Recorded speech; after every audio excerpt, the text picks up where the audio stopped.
Hey everyone, and welcome to First Impressions. Today we're going to talk about order management systems, which what I'm really excited about with this particular conversation is really that looking at an order management system as a place of innovation, a place to drive results and so forth. I don't know that we all necessarily think of it that way. I think we all kind of go like, you get your order management system to kind of hold things together. And we've got a couple of publishers who are going to talk a little bit about some of the things that they've done that have helped move their business forward and so forth. So I'm looking forward to this conversation in terms of actually seeing what things look like and so forth. And so I've got Rachel from FatTail joining us. I got Matt from Biz Journals, and I got Ann and Myrna from Cox Automotive. Welcome, guys. Thanks for joining me. I kind of made this statement, this bold statement that the order management system is an area for innovation and so forth. Anyone want to build off that? Have you all started to look at, again, at how you're set up to maximize what you're getting out of your systems? Anyone want to take that one? Sure. Thanks, Rob. So we onboarded AdBook about 5 years ago. So the order management system, it is super flexible. We're using it for order entry, for billing, just like everybody probably does their OMSs. When FatTail came to us to say that they had something to build on top of the order management system that would also help us collect, approve, manage all communications around asset collection, that was already on Cox's radar as like a point of area that we needed to automate. And so having the order management system plus asset collection portal all connected, integration already done, has really saved our teams a lot of time, and you'll hear more about that from Myrna. Yeah, and asset management is just one of those things that, for everyone that's like, you want to be in direct, that's one of those spots that I think everyone goes, there's a pain point and anything that we can do to solve that. Matt, I'm assuming you've had similar experience in some of the areas of your focus. Absolutely. We've been with FatTail for about 15 years, so quite familiar with it. And we initially were using it for digital only, and a few years ago saw the benefits of having everything in one system. So we brought our print and events business into AdBook as well. Been really happy with that. And now that we have Portal, we're able to really centralize a lot of our operations and create a lot of efficiencies for every part of our advertising business. So we're really excited and seeing a lot of benefits already. That's great. That's great. 15 years of using order management system. I don't know what the math is, like a dog years type of thing, but that's some time. That's some time that you've been doing prehistoric, I think. Rachel, again, I threw out this concept of, again, just this area, and maybe you could set the stage as we start to dive into getting into things around the direction FatTail has kind of gone with just an order management system. And as Ann kind of said, and started to build upon that and starting to grow what its capabilities are. Can you talk to that? Sure thing. So, we think of ourselves as much more than an OMS provider. We really, when we think about our goal is really to drive profitability for our publishers.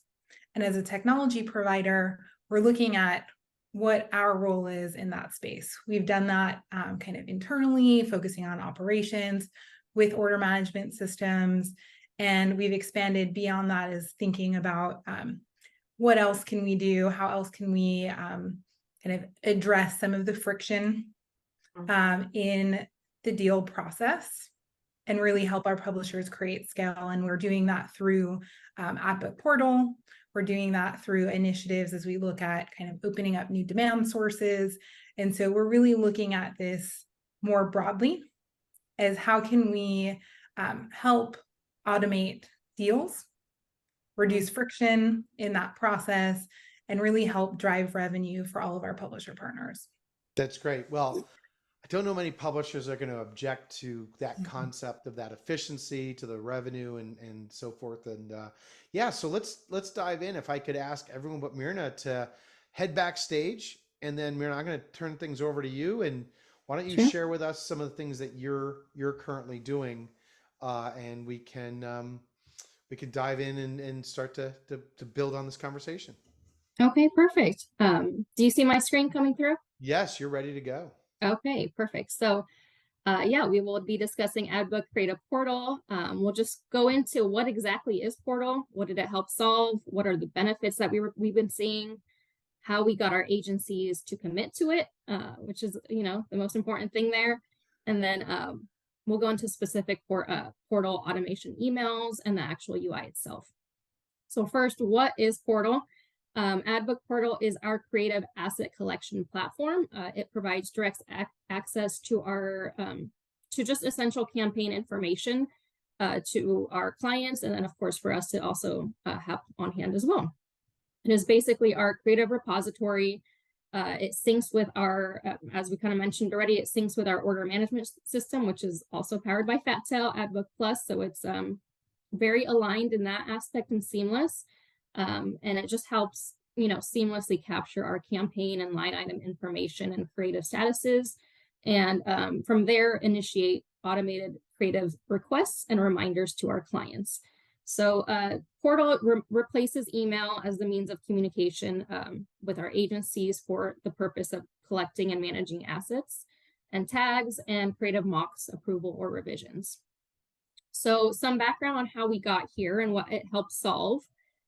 Pre-Portal, we were seeing too many handoffs between teams. So our account management team, which I sometimes refer to AM if you hear me say that, was the middleman between our agencies and campaign management, or CM, for asset collection, mock approvals, launch confirmation. So with our account management team being the middleman, of course, there was some lag there or churn. So account management relayed creative assets, build information to our campaign management team in Salesforce, which wasn't always in real time. So as they receive that information themselves. And then also, since campaign management is the subject matter expert when it comes to deliverable specs, answering client questions can be a long process with, you know, that one additional step in the process with, you know, going from CM answering it to account management and then agency and then, you know, back and forth and all of that. So as we know, longer lag times, of course, can mean longer turnaround times. So since, well, we were also seeing that because email was the main source of communication for account management and agencies, communications were can be blurred as well due to creative and IO conversations happening in the same thread. So this is just really out, you know, puts a clear path for each of those conversations, IO conversations and all of that being handled through account management, and then anything asset creative handled through the portal directly with our team. Great. Yes. So of course it was, you know, just hard to keep track of all the moving pieces and different conversation streams. So solutions. So this is, you know, the benefits of Portal came to solve a lot of these issues that we talked about previously, and of course the churn that we were seeing. Portal just reduces the handoffs. So all of those handoffs, CM can just see it in real time when, you know, the client is communicating with us in Portal, answer it in real time. We don't need, we don't have any sort of lag in that aspect. And then it's also great because it's a repository of of the creatives and then also of the campaigns. So it's you know, easy for our internal teams as well as our external clients to just reference past, current, and future campaigns, and they can just, you know, see the whole history there, any communication, any and all creative that was provided and approved. Okay, so we'll go directly now into my actual slides. So into change management. So how did we get our clients to commit and transition to this? So first, our onboarding process for Portal was about a year-long discovery process. So we launched February of this year, and then of course prior to that it was a year-long working with them to, you know, really work through our workflow and what we needed out of it and what you know, operational efficiencies. All of our agencies use this today. So on the client agency side, we have about 148 users that are registered and using this portal. And then on the publisher side, we have 66 users. I do want to caveat that our campaign management team is the only team that is, communicating with our clients within the portal. So that's less than 10 people right there. So the remaining users here are, our ad platforms and capabilities team, and our account managers also have visibility. So just to ask a question on that. So Sure. what I'm hearing is, for all of this setup, you're still having people manage the relationship, right? You haven't given up the relationship or kind of automated away things. They're still communicating. It's just you've got the efficiency that this isn't email threads on email threads that pass along and get confused as they go by department by department. You've kind of streamlined one thing, but your clients, and again, it's amazing to see that you've got this much pickup on this, and we'll talk about this later, right? Yeah. But they know who to talk to, right? They know, and your team knows who to do that. I think that's a key thing. Yes. Yeah, and then with that, just time savings that we've been seeing for our teams since launch, our account management team through about 3 hours per week per team member that they've been seeing a benefit there, and then our CM team up to 9 hours per week per team member. So just great benefits on time savings for sure. Absolutely. And then continuing on, how did we, get this communicated out to all of our different clients? So we took a very affirmative approach to our communication. Leading up to the launch, we created training materials and videos. So that included, step-by-step process docs, like, every area of the portal, what they do when they get on, screenshots, just really thorough process documentation. And then our videos to support that. So video trainings, again, very similar to the process docs, but just a visual now of, navigating the portal, best practices, how do you actually, upload and receive creative mocks and all of that. We had 3 different emails that were sent out different times. Our first one was right after the holidays in January, very early January.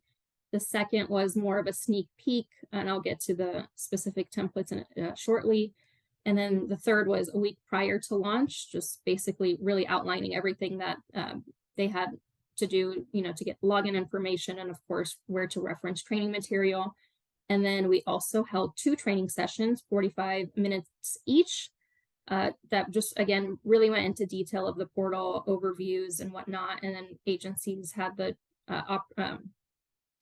they could attend both trainings if they wanted to, or if they just wanted to attend one, that was fine too. We had at least 75 people attend each training, so definitely adopted well. Some pushback we heard, which we still want to bring up as well, is that this is different than any other publisher and creates 2 work streams. That was more something we heard in the beginning. Now that they've adopted it well, we don't typically hear this. I feel like they've seen the benefit on their end as well. And then they were afraid that they would have to upload creative by creative type. However, there is a solution for this that we brought up, and they use right now. It would just bulk uploading, which I'll get into in the slides to come. So to date, we have not solved for automated tags, because I know some agencies just have those tags sent automatically. We have an internal process for that. We do on the CM and take those tags directly from the emails, upload them into Portal ourselves so that they still live there. And then from there on out, any sort of communication is still handled in Portal from the agency and ourselves. Okay. Okay, so this is a little just screenshot of our first email that was sent January 6th. And then I think I did mention that we did launch on February 27th. So first communication, January 6th, a template that our account management team put together, just so that each account management can send it to their respective clients.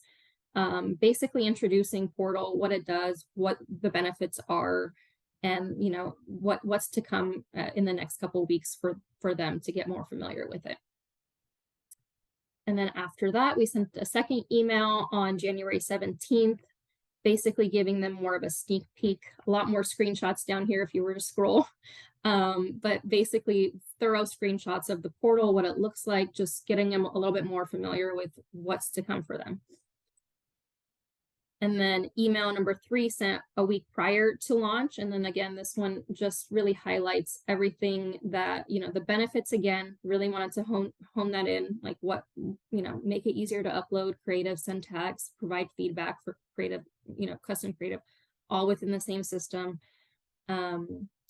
And then again, giving them access to that training material with the very thorough process documentation for video demonstrations. And then also that they should be receiving an email to register.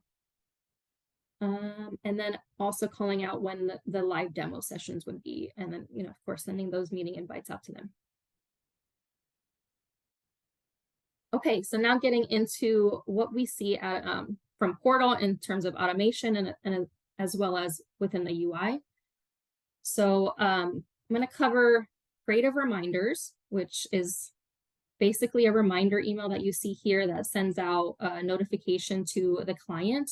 And we have these specific, you know, different cadences. So, and that's totally customizable. So we have it like, for example, 20 days before the first start date, 15 days before the start date, like, you know, different cadences if we're still needing anything. These are not sent if obviously we have everything on hand, like they're not going to get a notification that anything is missing. But this is more so saying, hey, you have a campaign coming up within however many days. We need, you know, asset specs or assets tags, everything that's outlined here. You know, please log into the portal and upload appropriately.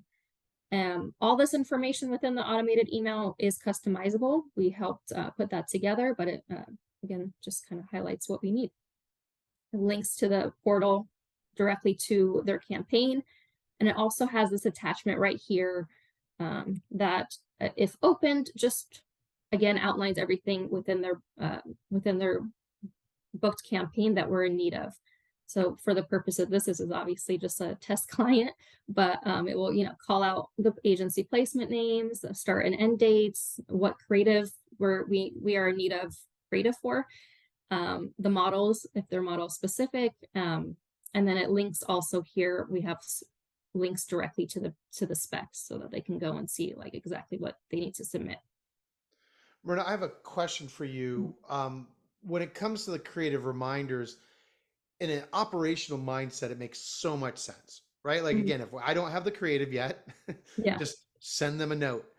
From a sales perspective or account management perspective, this is where I feel like the human factor comes in, sometimes helps, sometimes gets in the way, right? Of like, Yeah. oh, this particular client, let's not push them too hard. I don't want to upset them, to others where it's like, I couldn't send them enough reminders to get them on and so forth.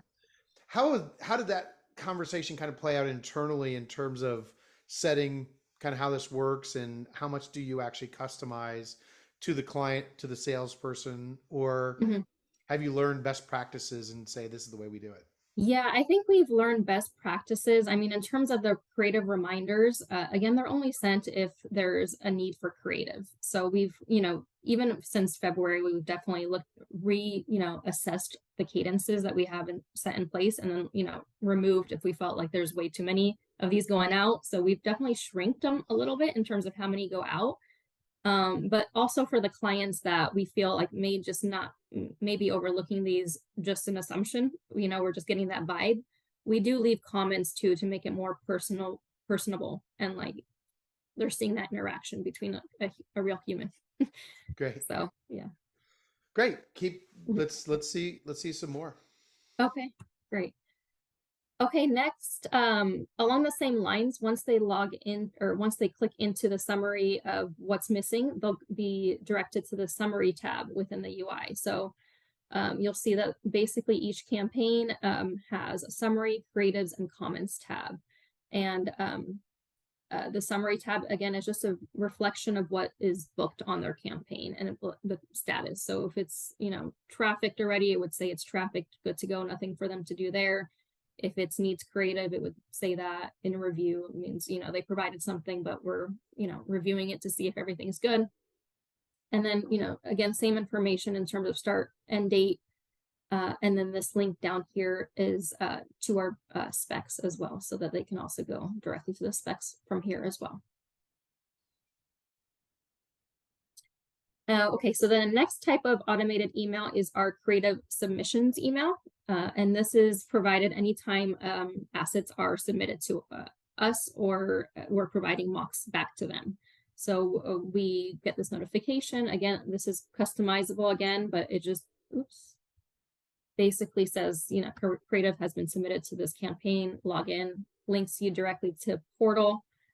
And that's it. So then from here in the actual UI, on that creatives tab, the agency, they come in, they see they need to submit creative, they click on this add creative button over here. They'll see, creative template that they can, this drop down will have all the different creative templates within their buy.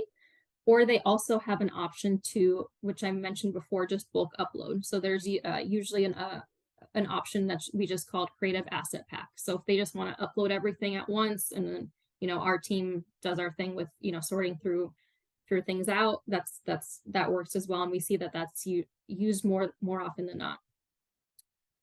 But if they also just want to upload by actual creative template, then they have that option too. Name it whatever they kind of want to name it, that hints at what it is, and then just drag and drop or upload directly, and then you can see what was uploaded here, and then just submit. Once they submit that, that's when we would get that automated email that I just previously showed. Right. And then that's what we see when we log in as campaign management. We just click on that download assets, and everything is downloaded up for us to then do what we got to do, mocks, traffic, whatever it may be. Great.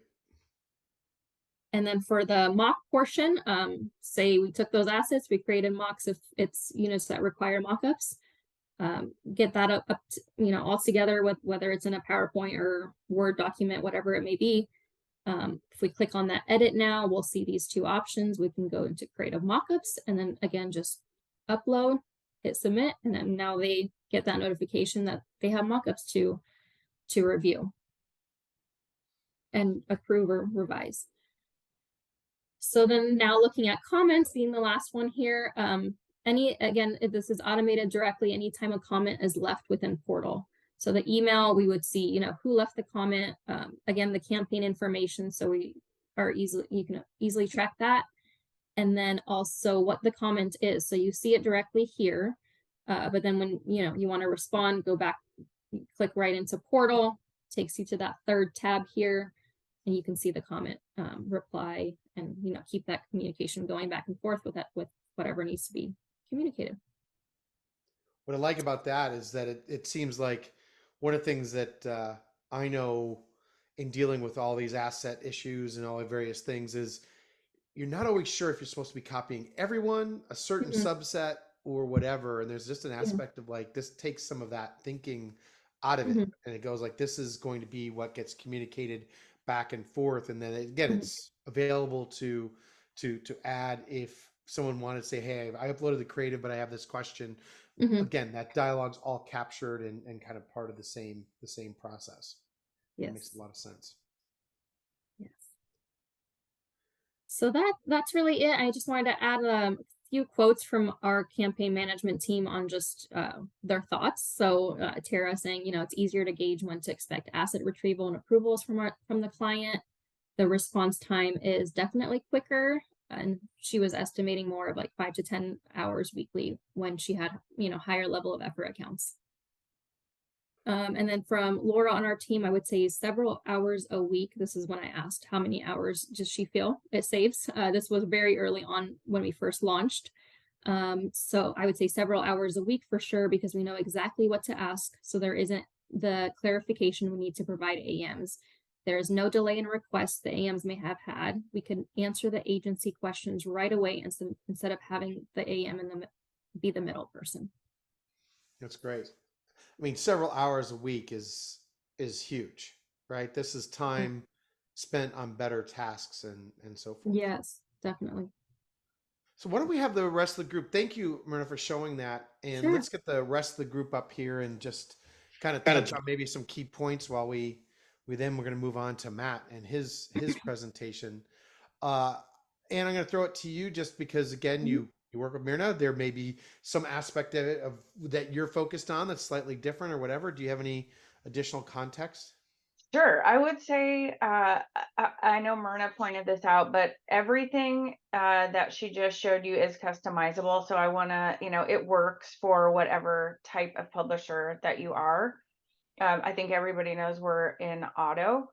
And I would say FatTail was great in making sure that we had everything that we needed, and we're still making enhancements to the product. So it's not like it just stops right when we launch. Like we're still making enhancements. We're getting feedback from clients, from agencies on a regular basis to keep improving the product for our business. And that's really important because we want that continuous feedback from folks. But it's made, I will say, it has saved an enormous amount of time and frustration between the teams that were working on asset collection previously. One thing that comes to my mind with this, and I've probably, people have heard me kind of talk to this before, is publishers. I've been working in a particular way, selling advertising for some time.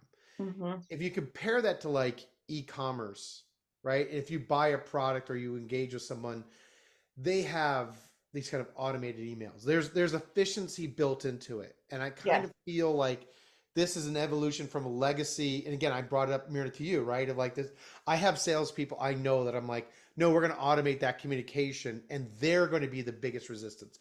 Not the agency, not the account manager. It's the salespeople of like, oh my, what if we sent an email that we weren't meant to send, right? Like that's like the biggest thing. And I think what I hear is some evolution and so forth. And Rachel, I just love to kind of throw to you, right? Like that kind of thinking and so forth, I think ties really into what you were saying before about kind of profitability and these types of things. Did you have any comments off what Myrna presented?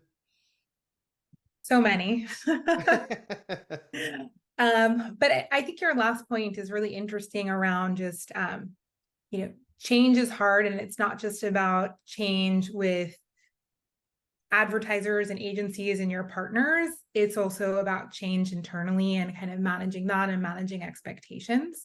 And something that we worked really closely with Anne and Myrna and Matt around understanding what their business is like and how can we help them manage that change within their organization. And there are different levers. You can go all the way and say, our salespeople, our internal folks are no longer involved in the process. We're going directly to the customer for everything. And you can dial that back and make sure that, the sales reps are included, or give them some more responsibilities. So it really provides each organization with the right amount of controls to kind of manage that process and kind of step into a new way of doing business that ultimately will drive scale. But maybe there's a little bit of fear around relinquishing control. One of the things that I think that was really impressive in what you showed, Myrna, was there's some thoughts around this of just like you kind of build it and it's going to work. And what I saw was a lot of thought going into the communication piece to that structure. And again, this is really for anyone that's watching that has yet to get on this journey, right? There's an aspect of this of like, you have to, communicate multiple times to the agencies that this is the way we're going to do this. You have to work internally multiple times to do that. And the last point, and you kind of made it, and by the way, that doesn't mean we're done either, right? Like we're going to just continually refine this and whatever, but it's so much better work than to go, how do I keep my people from burning out by just dealing with late creatives and tags and communication and losing stuff in that particular process. So I think it's quite impressive. It helps the teams. I think every organization is dealing with this year or in years to come, right? It helps the teams stay lean and focused on higher skill set activities. So we're continuing to build up the team's skill set while the automated things can be automated. And I think it's been tremendous for us. That's great. That's great. Yeah, and just to throw out a number there, when we did some research with Cox and Biz Journals and a number of our other publishers, we found that there were at least 40 steps in the process from creative requests through execution. It's crazy. And yes, and how many of those can be automated? How many of those are pain points? How much can we kind of address that? Well, Matt, I know that you addressed some different aspects of this. And again, first of all, I'll just ask you if there's anything that you saw, either have a question for Cox Automotive or anything that aligns, and then I'd love to get to your presentation. But was there anything that you wanted to add kind of to what we were just discussing? Yeah, I really like seeing what they're doing and thinking about how it compares to what we're doing. I'll say, short of saying all of the above, like all the things that they said that are great are definitely two kind of benefits I really see stand out in what we've done so far with creative and campaign management is statusing creative. I think that creates, we have now one system that can tell us that, we're missing creative, or that it's been submitted, or that it's been rejected. We never have had that before. And so that creates a lot of really great data to work with, as well as a lot of transparency with our reps, with our clients. So that's one thing that I think is really huge. It seems small, but it's huge. Also, the workflow piece, the coordination between the AdBook workflow and the portal gives us a lot of flexibility. We are, once our client success team is approving a creative, we actually have it trigger a workflow notification that goes directly into Salesforce and creates a ticket for our trafficking team, which we have both an internal trafficking team and an offshore team. So it really creates, and that's another step that we've eliminated. That's number 39 of 40. It allows us to our client success team not to have to do as much. That's great. That's great. Well, why don't we dive into your presentation? So, and Rachel, Myrna, I'll be asking you to come back up, but let's give Matt we'll give him the stage here, and he can walk us through some of the things he's doing. Just confirm we've got the right presentation screen up there. Everything looks great. Awesome. Great. Thanks for having me, Rob. I really appreciate it. I'd like to share what we're doing here. We're going to talk about reporting and invoices and payment. Just to give you a quick insight into our history with the portal, we launched in May of 2021. We actually launched just kind of with the campaign pieces as well as invoices and payment. We are now at 4,800 advertiser users, 450 agency users, 350 internal users. We launched creative about this time last year, did a lot of it internally, and have over the last year kind of moved that out to our clients. And we're finishing the creative rollout now with print, now that we actually have some structural changes in the business that allow us to run print all through one design group. And we've seen, if I didn't say, 7,100 creatives submitted through the platform and 13,000 invoice payments. So we're really ecstatic about that. As I said before, we are now doing digital and print in all aspects through the portal, which is really nice to have a single client experience. We've done things like integrate digital screenshots, so we're no longer taking those manually, nor are we delivering them manually. It's all in the portal. We are doing approval notifications, so we're letting our clients know that their creative's ready to go and they don't need to worry about it. And we are also sending out invoice payment reminders. We are not yet doing the creative reminders, and that's just because we wanted to get all of our creative rollout complete and all the correct statuses on every campaign before we do that, so we don't send out unnecessary emails. So we'll dive into reporting and talk a little bit about our challenges. Prior to the portal, we just had a lot of challenges with scale. Our business is a lot of small to medium business, and it's often death by paper cuts. So creating a valuable report with a lot of visuals is very difficult to do at that scale. Thousands of clients, thousands of campaigns. And as Ann mentioned, like, we really want those client success team members to be adding value and using those higher level skills. And we also do want all of our clients, even if they're just a one-time $500 client, to get a premium experience so that they come back and spend with us again. But we need to do that in an inexpensive way. So we need to allow direct access to reporting at a reasonable cost.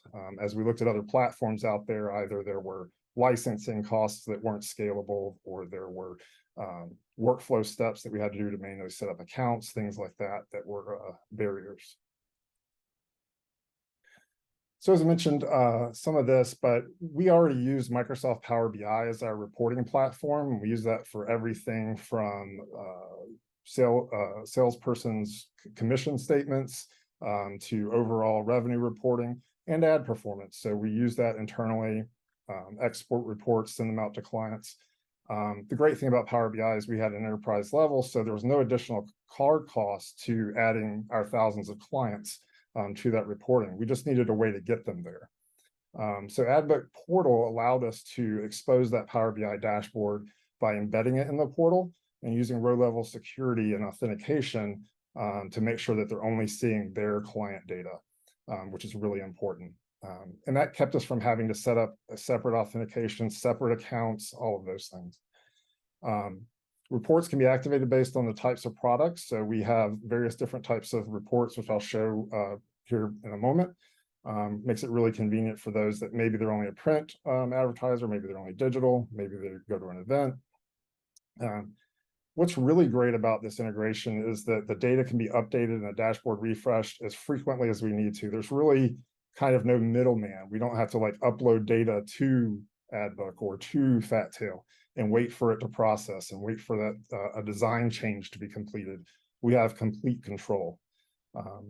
Clients and agencies can access these reports 24/7, and our sales teams can use them as well, which is really great because they get the exact same view that the client does. So they really can talk to it, whether it's on a Zoom call or in person, and be using the same numbers, the same presentation.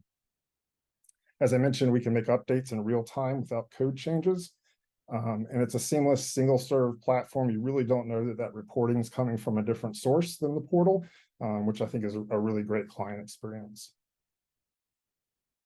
And just a quick, I'm not going to go over all these little things, but it's just a visual reminder of all these different systems and where we get data and how hard it is to manage that manually. And that's what our client success team was doing. They were having to go into GAN and pull delivery reports, go into Moat and pull a report, kind of join all that together manually. And so Power BI allowed us to do all of that data work, but the portal really enabled us to expose that to the client. So real quickly, a couple of slides on the report so you can get a kind of a picture of how this is integrated.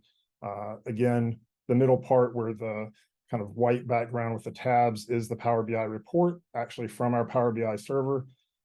Again, we make a change, it shows up immediately. We were able to design this however we wanted, whatever is appropriate for our business, which is great. We didn't have to work within a specific vendor's confines.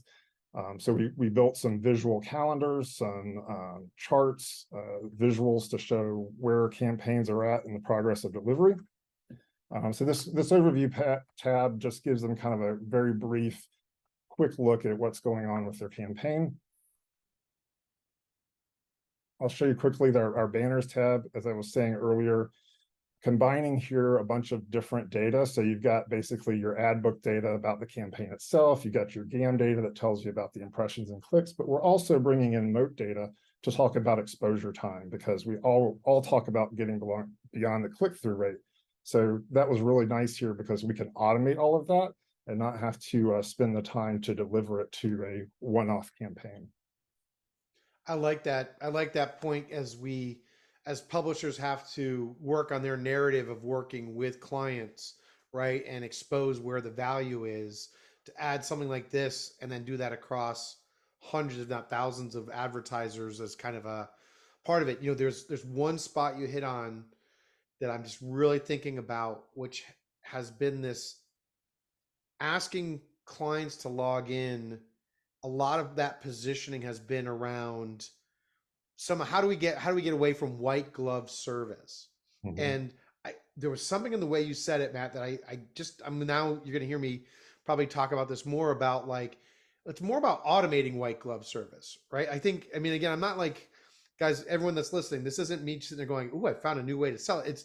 It's really just sitting there trying to think through the way of internally thinking about this, and then how you go about it. This is less about semantics and more along the lines of going like, we don't have to really give up what we provide our clients. It's just the fact that we're going to be able to do this at scale and tie all these things together. And then something like an engagement metric is important. And by the way, that means their eyes are on it. Your salespeople eyes are, everyone's eyes are on it. If something doesn't look right, you're going to hear about it, right? Which is better than not.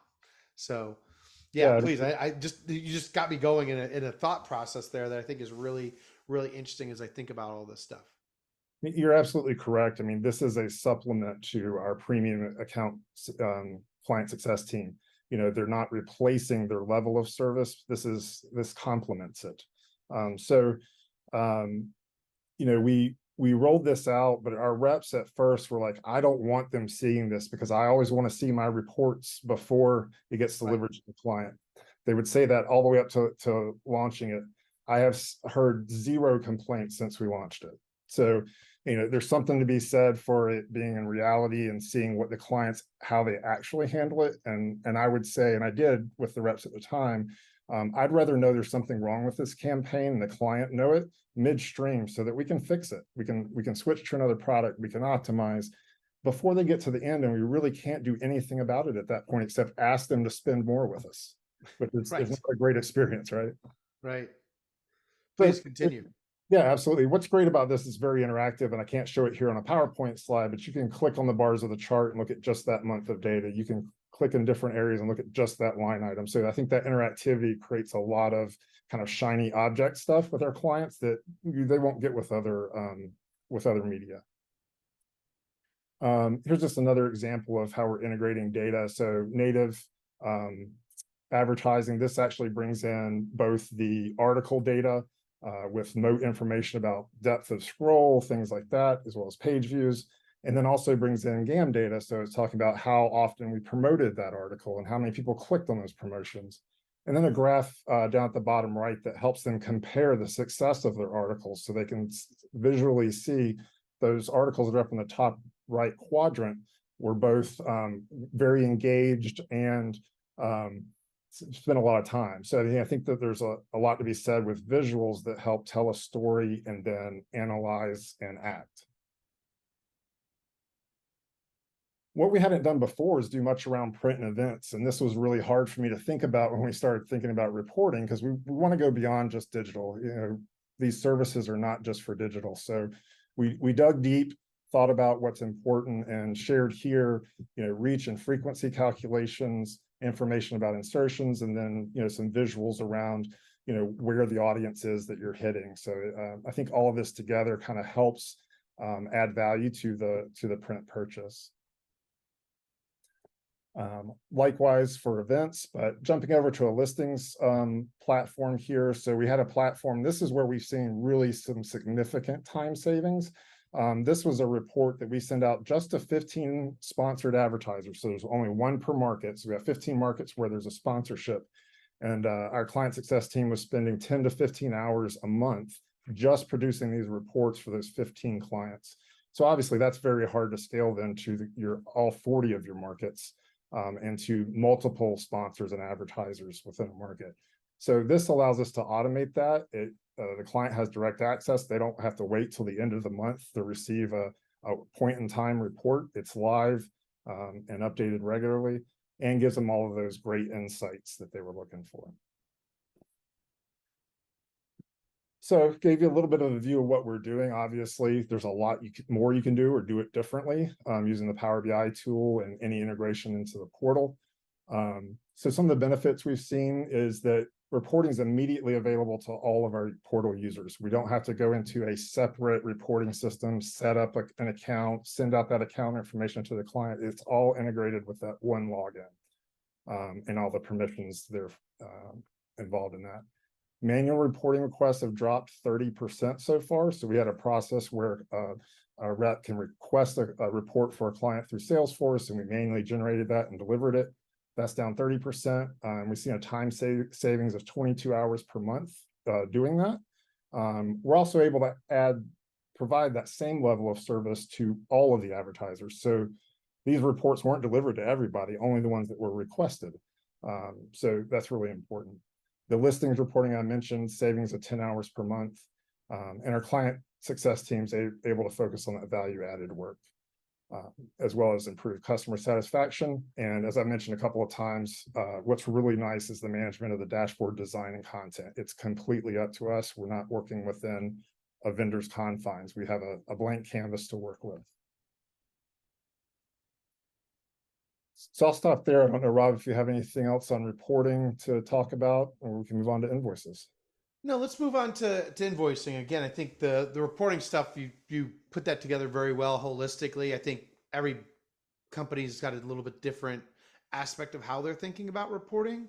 But the fact of the matter is that there's a aspect of solving for data aggregation, pulling that stuff together, knowing what you want to present, and then the fact that this again ties in to that process. And again, you saw time savings, and that's ultimately where we're all kind of really focused, is what we have our people working on and so forth. So yeah, I think let's dive into invoicing. On the invoice side, I think there were some different challenges. Of course, scale is a challenge as well. Delivery of invoices, taking payment for so many clients is difficult. We wanted to find a way to improve our aging, make sure payments were made earlier. We were having some challenges supporting credit card transactions because we have so many offices. We want to be PCI compliant. So what that meant for us is centralizing credit card payments, which was not easy. And there was a lot of back and forth between a client if they wanted to make a credit card payment of an invoice, leaving messages, getting called back. And it was just kind of a ridiculous interaction with our clients. Should be the easiest thing is to have somebody pay their bill. So we also had challenges meeting our clients' needs across 4 time zones. Our corporate offices in the East Coast, we're supporting Hawaii. So having something that works 24/7 is really important. Spending a lot of time retrieving forgotten invoices and emailing them out to clients. As I mentioned, manually processing credit card payments. And then we were seeing that adoption of credit card payments was going really well. But there was no easy way to use ACH or electronic transfer, which saves significantly on credit card fees. So that's obviously a very behind the scenes business impact, but it's really important when at the scale that we're at. So why use the portal for invoices? We have an existing AR system that generates our invoices for us. It prints them to be sent out in the mail, or emails them out. Records payments, but it didn't have any type of customer interface. So there was no way for the customer to go in directly and make a payment. Again, because we have 40 offices and want to maintain that compliance, need a self-service solution so that none of our employees are exposed to credit card numbers. In this system, invoices are immediately available, which is great. You don't have to wait the days it takes to come in the mail, or it doesn't just go to one person via email. It's available to all of your portal users in that account. And what's really great with all of the integrations, that there's no delay because this is an API-based integration. So the portal, when somebody logs in, is calling our AR system in a live API call and pulling back the invoices at that moment. So if we have a problem and need a regenerated invoice, it can be regenerated by our billing team and immediately seen in the portal, which is really great. We did add the electronic transfer option recently, which has gone very well. We're seeing some early adoption and some savings as well. I mentioned credit card payments tied to our current AR system and credit card processor, so everything's very seamless there. We don't have to have other vendors to deal with. You can download the PDF version of your invoice and pay any open balances. And we do send out, as I mentioned, invoice reminders 5 days before a due date if there's still a balance, and 5 days after. So that's helps them with aging. So just really quickly, this is a simple view of how the invoices look in the portal. Just a list, kind of reverse chronological, showing the issued date, the due date, the advertiser's name. If they have a PO number, helps them identify the right invoice. And then whatever the balance may be. And you can see on the right there, the download and pay button. What we also were able to do is deactivate that pay button for employees. So employees of ours can go in and see all the invoices and everything, but they cannot make a payment on behalf of a client. So again, protects us on the PCI side. So as you see here, a screenshot of our PDF. And it's a very simple process for making a payment. You click on the invoice pay button, up pops the balance. You can change that, as you can see in this example, we have a limit of $5,000 for credit card payments. So they've updated that, able to use their wallet to pay with a credit card. So we have saved wallets of credit cards or for different bank accounts for ACH. And we're able to put in a credit card limit. So we allow credit cards, but only up to a certain limit. Otherwise, it has to be an ACH transaction. So some of the benefits of what we've been doing with the invoices, we reduce the time to support the manual credit card payments and avoid those PCI issues. Well, we've recorded a time savings of 2 to 3 minutes per transaction, and 13,000 transactions. That adds up about 570 hours. That reduces the load on our accounting team, and reduces errors too, because there's an automated recognition of that revenue. We've improved aging with the different methods and using invoice balance reminders. We now have easier client access to the electronic transfer option. It used to be you had to call in and provide your bank information, and it would be set up manually. And again, this is about a better customer experience. So our $500 client has the same experience in the portal as our $500,000 client. So it's really important. And Ryan, my boss, who kind of kicked this project off, said, we want the Amazon experience. You want to be able to do whatever you need to do in one place. And that's it. Very cool, Matt. Thank you. And hey, if I could have everyone kind of come back up and kind of build off that. That Ryan's a pretty sharp guy. And ties again to my point earlier about this, almost start thinking about this as e-commerce. There's an aspect that, like, for everything where we want people to stop using Google and using Facebook, as we'd rather them buy from us than from them.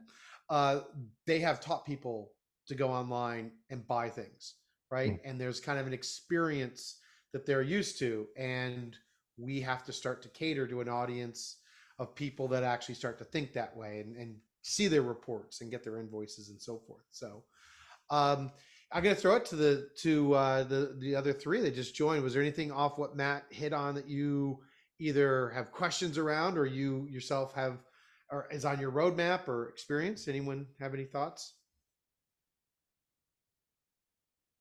I'm definitely going to be talking to the leader of account management to see how that billing system can help, because I do think that team spends about a week doing billing every month.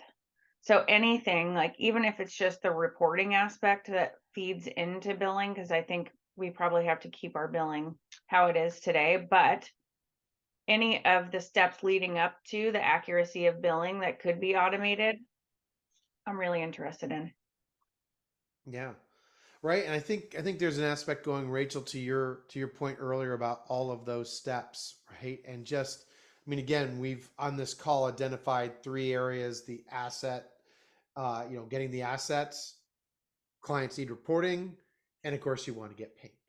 And just sit there, and any efficiencies on that. I love that all of you have sat there and started really tracking time savings, because I think that is probably one of the pieces to this that is going to be critical internally about talking about this, right? Because from my point at the very beginning about, like, looking to your order management system, right? And you sit there and you go, like, well, that's kind of a cost. Well, if you start looking at it as a place to build and, go beyond, and, Rachel, kind of, you talked about it, right? And building this on top of it, you start to unlock new opportunities and so forth. So I guess the last question for all of you, I'm going to put you kind of on the spot. There's obviously publishers who are looking at all these areas and trying to investigate that. Is there anything that you could point to that was something that was critical to your success at building this up and getting these things in process? Does anyone want to take that question on? Was there something that you did that you can kind of point to and said, I'm glad we did that. That really helped. I mean, I think it's I feel like I touched on it, so I apologize, but I really feel like it's just getting all of our agency contacts, on board with this, because it's only as successful as them adopting it. So the fact that we were, able to provide them with really thorough training material, if we ever need to do just like ad hoc type of training sessions, we still do that if there's like a new client coming on board and that's their request, just really highlighting the benefits of it to them. And I mean, we've gotten agencies that also love it. It's not like we don't hear anything of that sort either. Like they do share their sentiment and like, this is easier and whatnot. So it's great. I think just really the training material and videos and the support ongoing as well for them. I think that's so important, right? I think if I were to hear a lot of other people going like, there's no way the agencies are going to buy into this, and I think the two of you have kind of demonstrated an example that, again, if you just build it, no. Mm-hmm. If you do this so that there's advantage for them, they see the efficiency, they see what they need and so forth, then you're making it easier to do business, which, I think, Rachel, kind of going to your point earlier around profitability or whatever, if these systems bring us more revenue because they unlock things, then we're onto something here. We're onto something. Is there anything, Rachel, I want to throw it to you in terms of anything? I don't know. I don't even know what my question is for you, Rachel, just other than like, where do you see, I don't know, what's the next thing to kind of overcome, or what are some other areas that like publishers should be looking for to kind of apply the same concept, that to unlock more revenue or more efficiency? I think for publishers and kind of how we're looking at AdBookPORTAL as well, and the capabilities that we're building into it is, we're really asking publishers to look at their processes and understand fully kind of what's holding them back from doing more business and what are those revenue streams that they're trying to unlock. And that's really where we want to focus. And both Cox and business journals have talked about a few different use cases and things that we've built into Portal to really speak to that.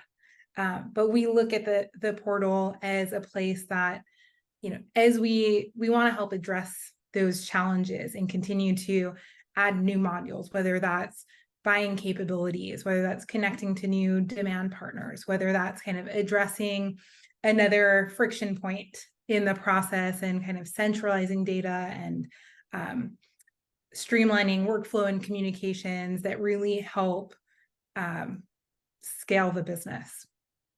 That's great. There's an aspect that I think as an industry, we kind of focus on all the innovation of programmatic and all those pieces on this. And I know that for many publishers, direct is critical to your business, right? You don't want to just do that. And I think this is an area where innovation is still required and needed. And again, I'm still blown away by all of your numbers, people, in terms of like hours per week, hours per month kind of saved. I think that's a real testament to really trying to work the problem.